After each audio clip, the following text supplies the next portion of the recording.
সালাম and welcome back to another video. তো আজকে কথা বলবো অ্যাকচুয়ালি এমন একটা মানুষকে নিয়ে। তো মূলত ভাবে দেখো, আজকে এমন একটা ডেট এবং এই দিনেতে আজ থেকে ঠিক 1 বছর হয়ে গেল এবং অলরেডি অনেকগুলো টেস্ট ম্যাচেস হয়েছে। কিছু ম্যাচ ইন্ডিয়া জিতেছে, কিছু ম্যাচ ইন্ডিয়া হেরেছে। অনেক ইয়ংস্টার এসছে, অনেক ইয়ংস্টার গেছে। টিমের ক্যাপ্টেন্সি অনেকদিন আগে চলে গেছে, বাট তারপরেও সেই এরাটা এখনো পর্যন্ত মোছেনি। এবং 1 বছর হওয়ার পরেও এই মানুষটা, এই মানুষের অ্যাগ্রেশন, এই মানুষটার টেম্পারামেন্ট এবং এই মানুষটার বিদেশের মাটিতে গিয়ে নিজের ঝান্ডা কিভাবে ফুটতে হয় সেটা মানে ক্রিকেট সমাজকে দেখানো এবং সেখানে একটা এক্সাম্পল সেট করা। আজকে কথা বলবো বিরাট কোহলি, লেজেন্ড এবং আমার প্রিয় টেস্ট ক্যাপ্টেনকে নিয়ে।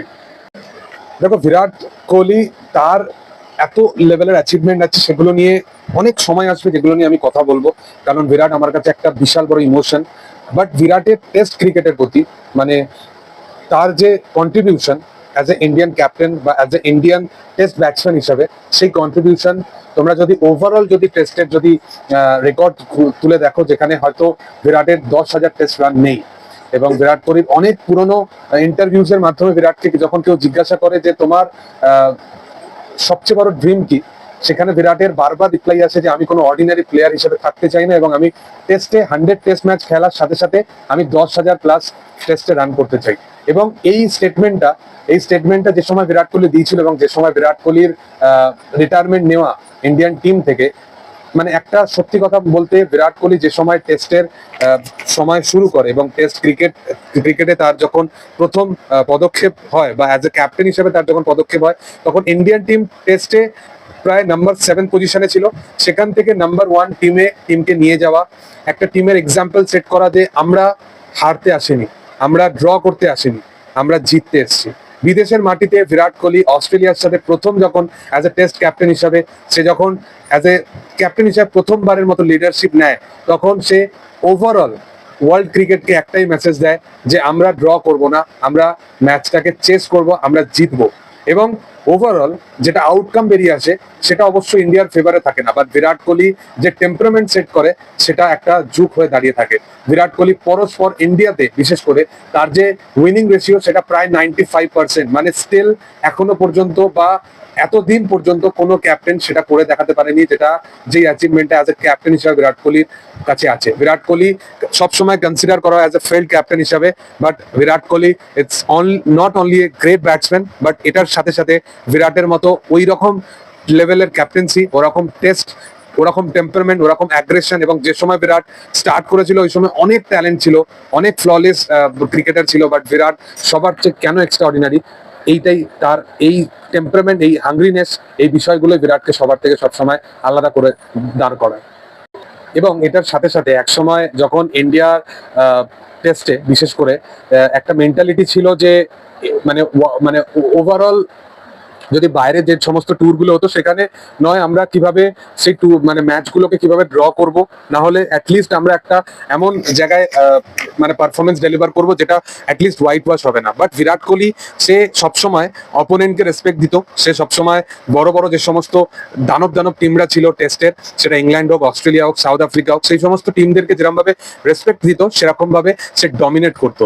মানে বিরাট কোহলি যখন মানে টিম মিটিং এতে তার যে ওই মানে তার টিমকে যে মেসেজ দেওয়াটা, যে 80 ওভার তারা যেন ফিল করে যে তারা নরকে আছে, এই যে মেসেজ, এই মেসেজ পুরো ক্লিয়ারলি এটা ডিমান্ড করে যে একটা মানে ক্রিকেটার তার যে জেতার প্রতি যে এমপ্যাথি, তার যে হাংরিনেস এবং তার যে ফ্ললেস অ্যাটিটিউড, সেটা সবার থেকে এই কারণে আলাদা। বিরাট কোহলি শুধু এই লেভেলে এক্সট্রাঅর্ডিনারি নয়, বিরাট কোহলি একটা ইন্ডিয়ান টিমকে ফিটনেস লেভেলেও কিন্তু আলাদা জায়গায় সেট করেছিল এবং ইন্ডিয়ান টিমের প্রত্যেকটা প্লেইং 11 পুরো ফিট ছিল। মানে বিরাটের ক্যাপ্টেন্সিতে পুরো প্লেইং 11 মানে এই যে টেম্পারামেন্টটা, এই স্টাইলাইজেশন ক্রিকেটের যেটা স্টার্ট হয়, যে এরাটা স্টার্ট হয়, সেটা বিরাটের ক্যাপ্টেন্সি থেকেই হয়েছিল। যে তোমাকে যদি প্লেইং 11-এ জায়গা করতে হয় তাহলে তোমাকে প্রপার ফিট হতে হবে, তবেই তুমি প্লেইং 11-এ জায়গা করবে। কারণ একজন ক্যাপ্টেন এটা দেখে যে একটা প্লেয়ার কতটা ইম্প্যাক্ট দিতে পারছে বা কতটা কন্ট্রিবিউশন দিতে পারছে, শুধু তার বোলিং ওয়াইজ নয়, শুধু তার ব্যাটিং ওয়াইজ নয়, তার কন্ট্রিবিউশন কতটা এক্সট্রাঅর্ডিনারি হতে পারে অ্যাজ এ ফিল্ডার হিসাবে। এবং বিরাট কোহলি ওই টাইমে নিজের পিক জাগিয়ে রাখে, যে সময় ভারুণ আরুণ, ঈশান্ত শর্মা এই টাইমের বোলারটা ছিল। তখন মোহাম্মদ শামি, জসপ্রীত বুমরা তখনও আসেনি এবং ওই বোলারদের নিয়ে সে রাজ করেছে, মানে বিরাটের ক্যাপ্টেন্সি এই কারণে সবার থেকে এখনো পর্যন্ত টিল নাও এক্সট্রাঅর্ডিনারি। দেখো, নাম্বার, সেঞ্চুরি, সমস্ত স্ট্যাটিস্টিক, উইনিং স্ট্রেক, এই সমস্ত জিনিস থেকে যাবে, বাট মানুষটার যে লেগেসি, যে কন্ট্রিবিউশন অ্যাজ অ্যান ইন্ডিভিজুয়াল হিসাবে, টেস্ট ক্রিকেট হোক বা 3টে ফরম্যাট হোক, সেটা কেউ মুছতে পারবে না। এবং বিরাট কোহলি চেজিং এ কেন কিং তাকে বলা হতো, সেটা এক একটা যদি ম্যাচ নিয়ে আমি কথা বলি, এক একটা সময় এগিয়ে যাবে। এবং তবে আমার মানে বলা বা আমার বিরাটকে নিয়ে আমার মানে যে কনফেশন, সেটার আমি যখনই আমি বলতে যাই তখন ওই বিষয়টার মধ্যে নিজের এতটা ইমোশন জগিয়ে ওঠে যে সেখানে আমার মনে হয় যে কোথাও কোথাও আমার কথা জড়িয়ে যাচ্ছে।